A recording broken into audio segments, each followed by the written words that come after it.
भारताचे एक सार्वभौम समाजवादी धर्मनिरपेक्ष लोकशाही गणराज्य घडवण्याचा त्याच्या सर्व नागरिकास सामाजिक आर्थिक व राजनैतिक न्याय विचार अभिव्यक्ती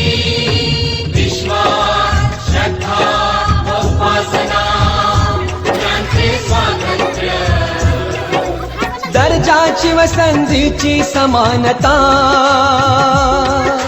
निश्चितपणे प्राप्त करून देण्याचा आणि त्या सर्वांमध्ये